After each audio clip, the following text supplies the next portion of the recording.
In a historic move, senior insiders have confirmed that President Cyril Ramaphosa's freedom to travel globally has come under severe limitation.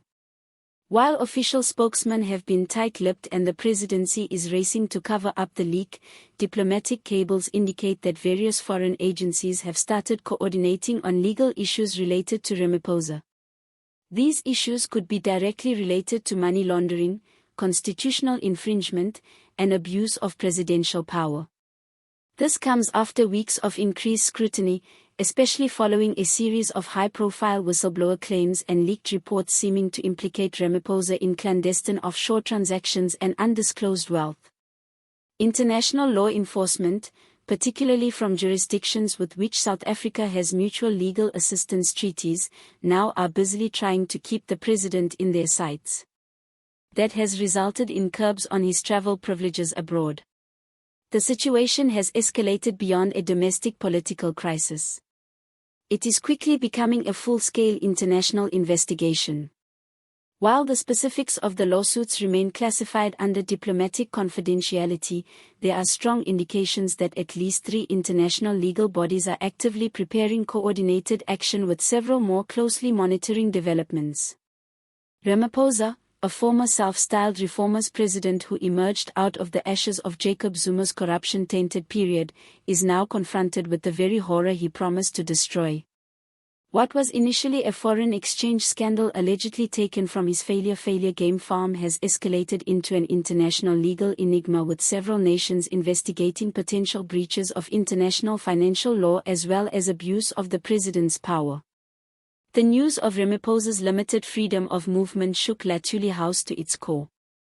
Top ANC officials, already reeling from internal factional fighting and increasing public skepticism, now have to contend with the consequences of a possible foreign embarrassment. While some rush to put up a defense of the president, others see the crisis as an opportunity in the game of strategy to demand his resignation, a step that may remake South African politics for decades to come. Anonymous party insiders confess that the writing is on the wall and quietly plan for a post-Ramaphosa future.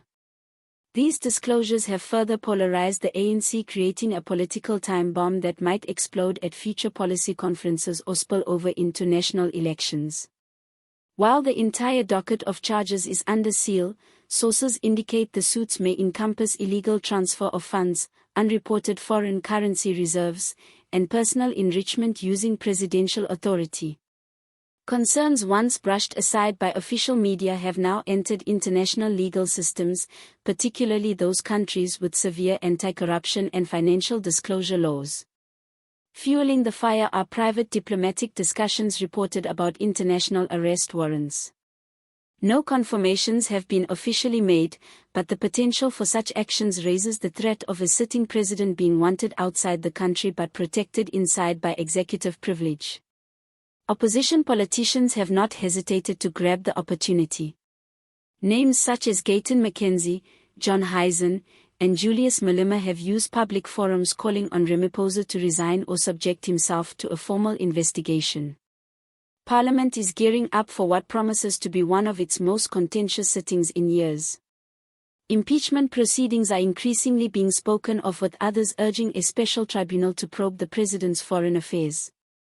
While Ramaphosa continues to have some goodwill in the ANC, pressure is building on all sides: political, legal, and public. With international sanctions still in place, the future of the president is on hold. Will he battle to hold on to power and clear his reputation, or be compelled to resign under domestic and foreign pressure? Can the ANC ride out another leadership crisis? Above all, can South Africa regain confidence in its democratic institutions before it is too late?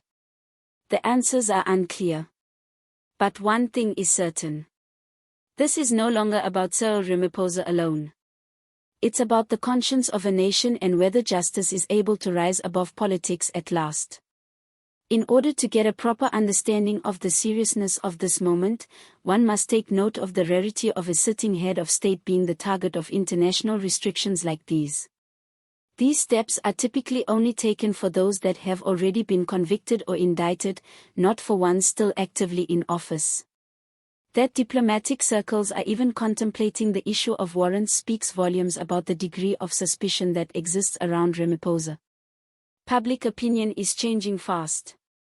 For most South Africans, it is déjà vu, a return to the Zuma era when scandals eclipsed the work of governing and immobilized institutions. Civil society organizations, religious communities, and trade unions are starting to cry out, calling on Parliament to put country over party. Global watchdogs also are ringing the alarm about the harm to South Africa's reputation globally if the accusations are dismissed. The ANC is now in a corner. If it covers for Ramaphosa, it will be accused of corruption and cover-up complicity. If it acts against him, it will risk self-destruction in brazen factional fighting. Either way, the party is experiencing its worst legitimacy crisis since 1994. Disillusioned by repeated broken promises, young voters may ditch the ANC in record numbers in the next election and open the door for a united but emboldened opposition. In the meantime, the presidency has taken a defensive position, making denials but providing nothing by way of transparency. Each unaddressed question, each dodging only serves to heighten suspicion. And with continued leaks seeping into the press, emails, bank transfers, confidential memos, the story of a leader mired in financial impropriety becomes increasingly difficult to disbelieve. The next few weeks will be critical. Parliament talks might set in motion formal impeachment motions. Foreign agencies might unseal portions of their investigations, and behind-the-scenes negotiations within the ANC might decide whether Ramaphosa will continue to be president or be discreetly edged out for party's sake. The stakes are high. South Africa cannot endure another decade lost to corruption scandals. The economy is on shaky ground. Unemployment is at record levels and ordinary people are paying the price for rolling blackouts, failed service delivery, and increasing living costs. Against this backdrop, the perception of a president under suspicion from abroad is a betrayal too great for the public to swallow. So, if you're still here and as surprised as we are, don't forget to subscribe, click that bell icon, and share this video with your loved ones, friends, and fellow South Africans. This is not a time to sit back and observe. It is a time to stand up, be informed, and demand better. Only time will tell what ultimately becomes of this tale. But one thing is certain, history is being made right before our eyes. And South Africa has a decision to make. Will it hold on to leaders who break their vows? Or will it finally adopt the road to accountability?